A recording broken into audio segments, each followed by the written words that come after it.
એએમસીના અધિકારીઓ પદાધિકારીઓ અને બધાને મારા પાણી થોડું થોડું એમના ઘરે મોકલવું છે અને એમને કહેવું છે કે આજ પાણીમાં તમે ડૂબો, કારણ કે અમદાવાદ ડૂબી રહ્યું છે અને કોઈને કાંઈ ફરક નથી પડી રહ્યો. જે કરોડો રૂપિયાના પ્રી મોન્સૂનની વાત કરવામાં આવે છે, અમે પ્રી મોન્સૂન કામગીરી કરી છે, એ ક્યાં છે પ્રી મોન્સૂન કામગીરી? જરા બિલોરી કાચ લઈને આવો અને અમને બતાવો, અમદાવાદના લોકોને બતાવો. શાંત થતા લોકો, અમુક લોકો એવા છે જે પોતાના બાળકોને લેવા માટે ગયા હતા, કલાકો સુધી એસજી હાઈવે પર ફસાઈ ગયા અને એ મમ્મી એવું કહે છે કે મારા બાળકને હું લેવા નીકળી હતી, હું ફસાઈ ગઈ છું, મારો બાળક શું કરતો હશે મને ખબર નથી.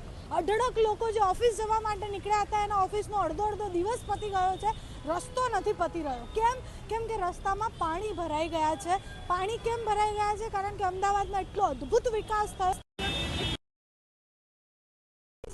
કે અહીંયા પાણી ભરાઈ ગયા છે. આ તો આપણી સુવિધા માટે પાણી ભરાય છે કે આપણે ફીલ કરીએ વરસાદને. શરમ આવવી જોઈએ. થોડી તમારામાં શરમ બચી હોય તો તમે જરાક જોવો, ચારેય બાજુ પાણી ભરાઈ ગયા છે.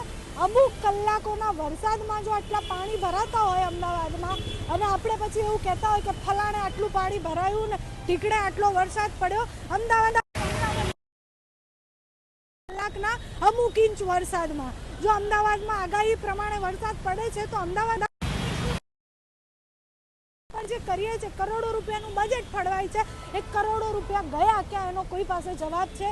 જો પહેલા વરસાદમાં અમદાવાદની આ સ્થિતિ છે, 4-4, 5-5 કલાક, 6-6 કલાક સુધી લોકો ટ્રાફિકમાં ફસાયા છે. જ્યાં પહોંચવું છે ત્યાં પહોંચી નથી શક્યા. કરવા ઊભા છે, જે ચક્કાજામ થયા છે, ખોલવા માટે ઊભા છે, એ લોકો અકળાઈને એવું ગયા થતું નથી. 4 ઇંચ વરસાદમાં 4 ફૂટ પાણી ભરાઈ ગયું છે. એનાથી વધારે શરમજનક વાત કોઈ ન કહેવાય. અને આ સો કોલ્ડ પોશ વિસ્તારની વાત છે, એસજી હાઈવેની વાત છે, ગુરુકુલની વાત છે, બોપલની વાત છે, શેલાની વાત છે.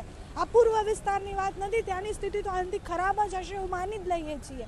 જો અહીંયા પણ આ સ્થિતિ છે તો થોડી શરમ આવતી હોય તો આ જોવો, થોડી શરમ કરો અને પોતાના કર્તવ્યનું જે કામ છે ને એ કરો, કારણ કે તમારા કારણે હજારો લાખો લોકો સવારથી અટવાયા અને ફસાયા છે.